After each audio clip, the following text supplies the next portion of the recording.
Lalram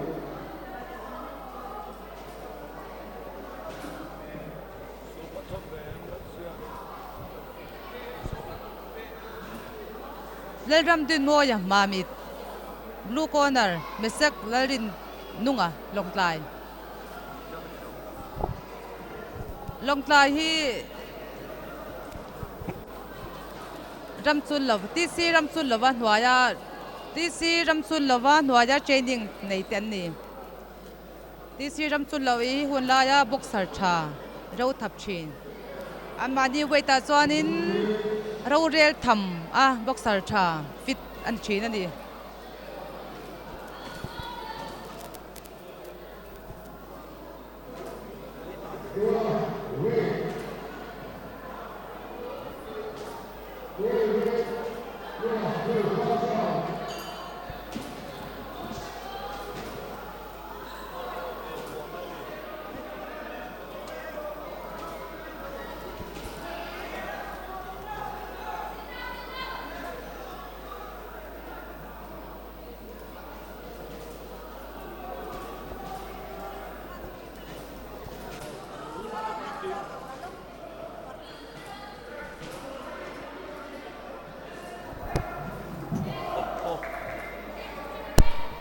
khi chu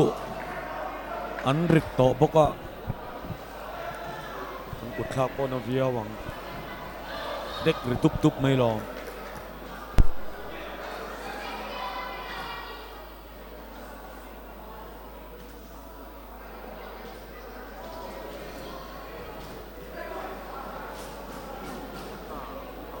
blue in an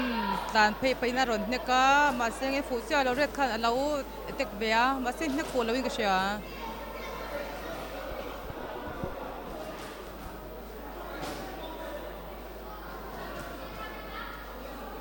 nek chua ka tlem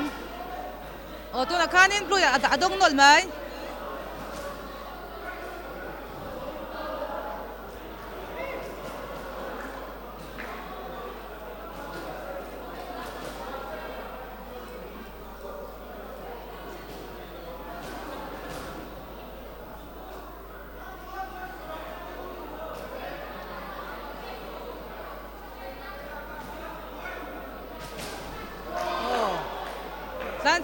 side pa in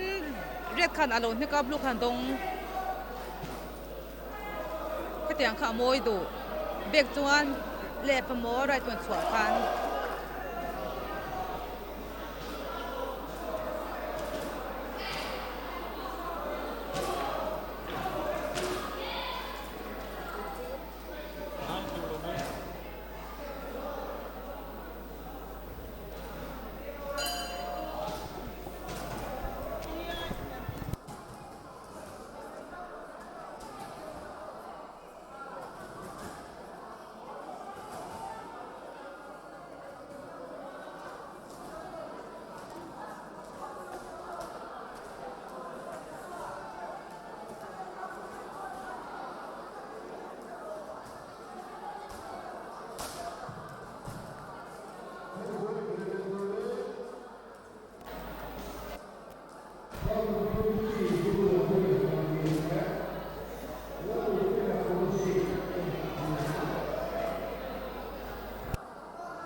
to khanin blue khan dong em o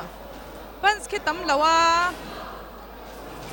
in nak atam lo anin be chung ge rei chin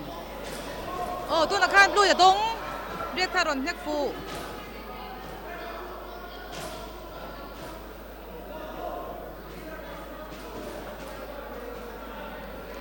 anin en kar mai du na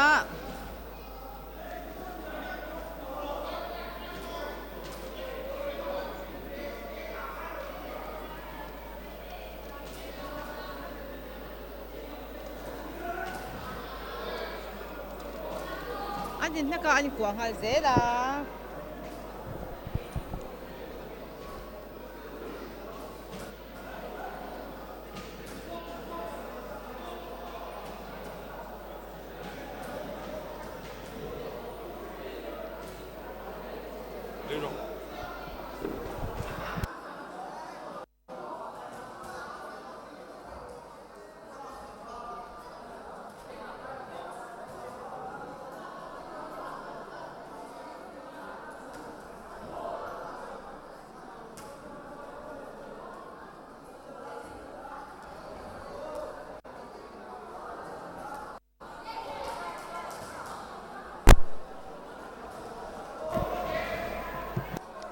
Ma mit lẹ long clay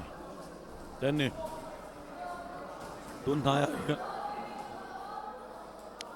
tuần hai hiền ma mit lampang hi boxer aro improve em ya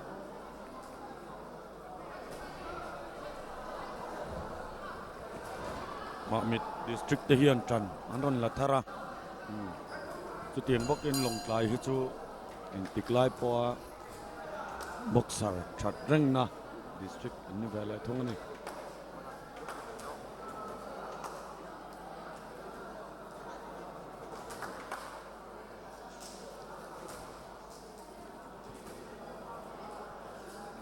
kan sei le thina nga second man ten chot lai hian ti dan to in khel kha uluk ganon lo ena an tumpui te that na lai te that lo na lai te chu thiam chuan in second man ten ti dan tur an lo hri ang cheu kha thiang ang khan vati nge tum tur ani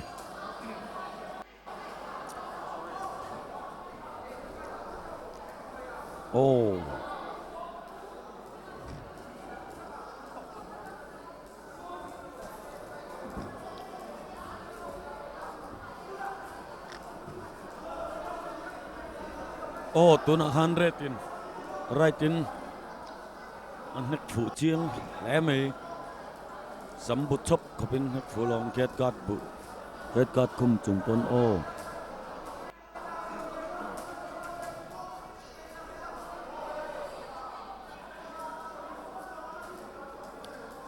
refin in nek rau tia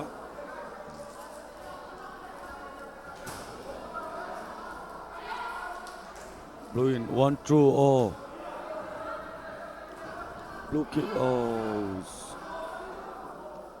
long clay district ani long clay hi boxing thiam khua kan ti to kha boxing thiam district chuwang chon blue pok hi aron thavio ni tuna sub junior ni junior ani senior an kai huna phei chuanin boxer bây giờ ông tak tur ông kha ani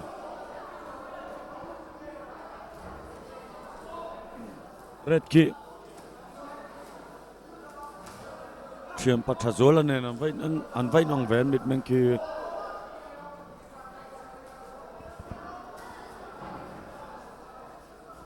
thiam pathazola air force ami boxing thiam wanga air force aluta ne khain ang reu mai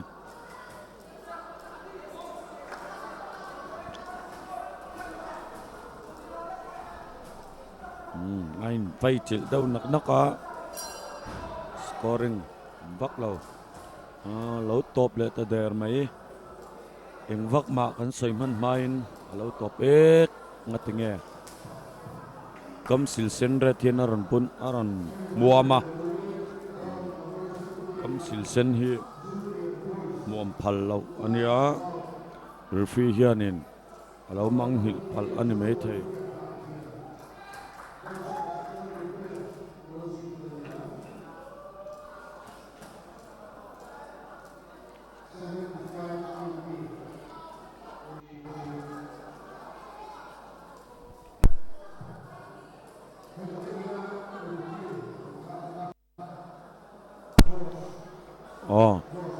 tournament te zo hian zo mon puya not hial district le lalnun fela scholarship district te aron khele don ani hi keji som sari panga changa kezi samriat ten ni toni